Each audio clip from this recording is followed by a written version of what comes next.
Hey everyone, I'm the Drink Pro. It's the 12 Days of Michters, and today we're doing the Toasted Barrels.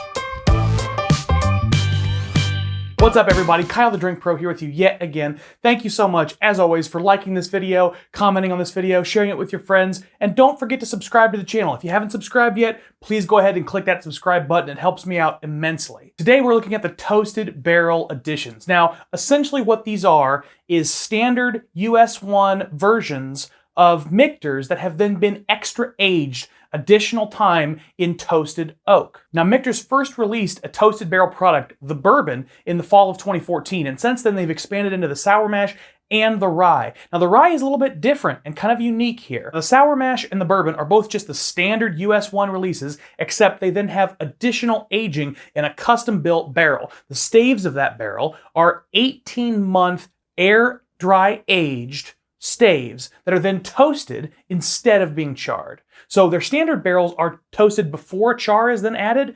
This second finishing barrel only has been toasted, and that should drastically affect the flavors. The rye, unlike the other two whiskeys in their toasted barrel lineup, actually is a cask strength addition. Instead of using the standard US1 rye that's been proofed down, then put that barrel strength whiskey in a new custom toasted oak barrel. But this one is aged even longer in the dry outdoor aging process, 24 months instead of the 18 that you're getting with the Bourbon and the sour mash. So it should have a more extreme version of that toasting profile. And I'm curious to see how it shows up at barrel strength. Just in case, I've got myself here a little container of water that I might use to water things down to change the proof points, really to do comparison. But I don't know exactly when I'm going to do that. It may be near the end. I may do it in the last video because this is not really going to be shot sequentially. I'm shooting these videos in order of lowest proof to highest proof. And it just so happens that the best whiskey in this lineup is the highest proof, but there are some variances. So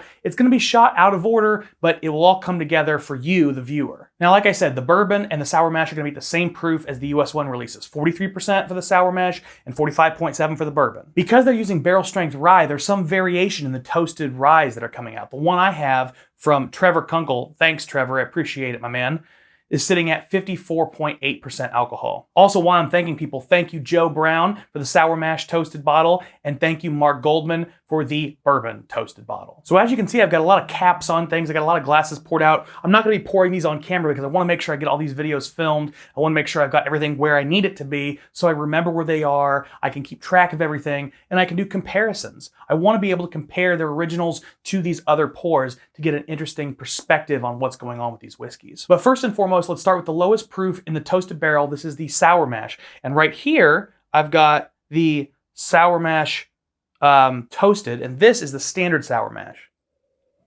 Make sure I just remember what it smells like. Now, already I can see the color is pretty notably different. That 18 months in the toasted oak really brings out some different colors. I definitely get that sweet, malted cereal note. And the grains are pretty prominent in this. If I go back and I smell the original, it's unbelievably fruity in comparison. I get all kinds of berries and cherry on the standard sour mash. I really don't pick that up on the nose of the toasted. The toasted has more oak and more richness, but it's also a little bit softer. It's got like the creme brulee sweetness, that burnt sugar sweetness. But the fruit kind of takes a back seat, which I'm not sure I like that. It is worth noting that because they're keeping the proof point the same, I'm not sure I'm going to be a big fan of this. 43 is pretty low in terms of a proof point for me to actually really get behind it, but I'm going to give it a try. Oh, there's a little bit. I'm getting a little bit of spearmint on there. Yeah, now I'm starting to smell the baking spices. I just had to spend some time with this one. It's pretty dense, actually, for 43. Yeah, I get a little bit of green apple, but again, most of the fruit I'm getting on the sour mash is lost on the toasted sour. It's just unbelievably fruity. That's unbelievably fruity. Holy crap. Thick, rich, sweet caramel candy. Let's give it a taste. Whoa. Wow. Wow. That is, I'm getting chills, guys. That's really good. Holy crap. The mouthfeel is so thick. I cannot believe that's 43% alcohol. It's so thick and creamy on your mouth. And it's got this wonderful sweet caramel flavor. Like I said, the creme brulee. The nose and the palate really line up in that super rich sweetness. Ugh.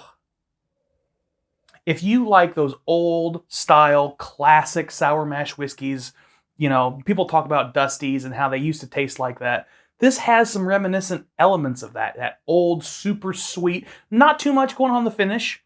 I mean, it really reminds me of some of those older whiskeys in a lot of ways. And I know I've got some criticism about that before. Let me be clear. A lot of times the older whiskeys you're drinking are not their special limited releases. They're not super aged. They're standard releases from a different era when whiskey was trying to do something different on the palate.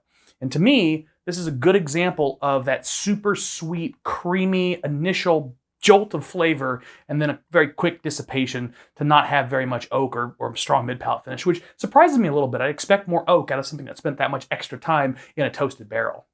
Maybe because of the toastedness, maybe because of the time in the wood, but I'm getting a lot more of the nuttiness on this. It's like a very distinct pecan flavor to me. And if I go back again to the standard sour mash, it's like a totally different product. And wow, is it candy sweet now. That creaminess, that rich butterscotch, almost molasses, certainly like thick caramel is just totally gone. And I'm left with this very bright, very light, fruity, candy sugar, almost pixie stick sugar that in the sour mash that I actually really like. I may actually prefer the sour mash just in terms of my palate, what I like, but the thick, creamy mouthfeel is just blows it out of the water. That's the reason the sour mash toasted is better. Because I like fruity flavors. I tend to err on that side. I don't usually go for creamy sugar over sweet fruit. But today, I'm going to pick this one. That's very good. Okay, the next proof point is going to be the bourbon. I've got all the bourbons over here. I want to make sure I get these right. This, I believe, is the... Oh, wait, I'm getting this wrong already, I can tell. This is the standard bourbon. And then here, I've got the toasted barrel finish bourbon. And wow, again, the difference is stark on the nose. And it's much deeper and richer. This is a great exercise in what a toasted barrel does for the palate of a whiskey. Because the standard one, I'll taste it again to remind myself.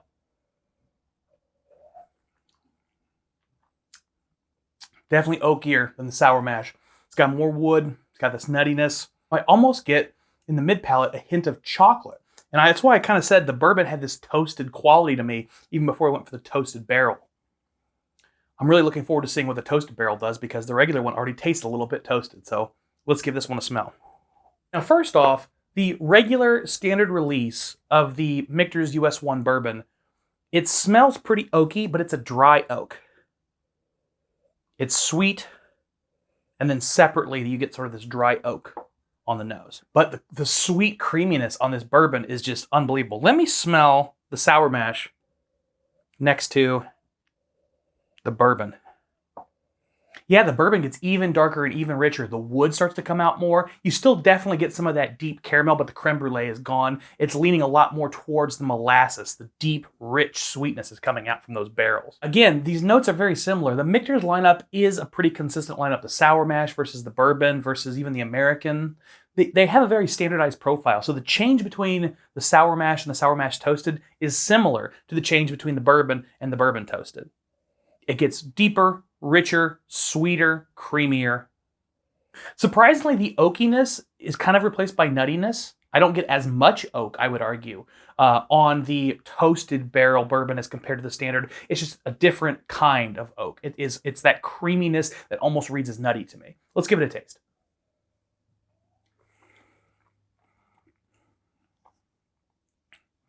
Oh, wow. That's so crazily smooth.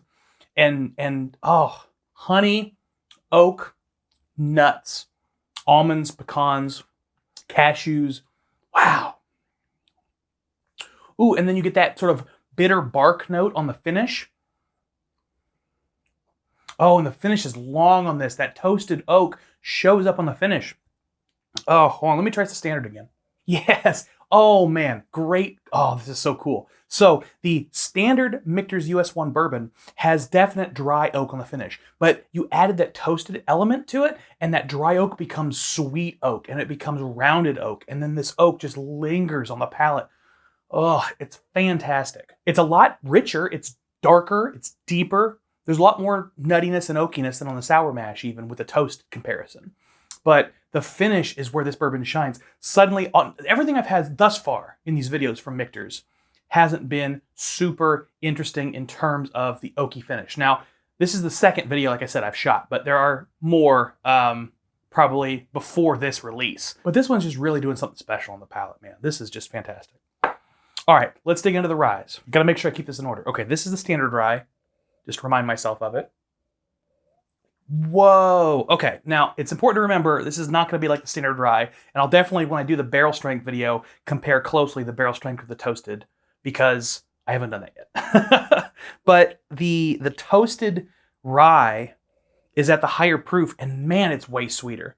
I already felt like the standard rye was super sweet and super gentle. This just takes all those components and turns them up to 11. Yeah, it's such an easy drinker. It's almost too quiet, the rye at the US 1 strength.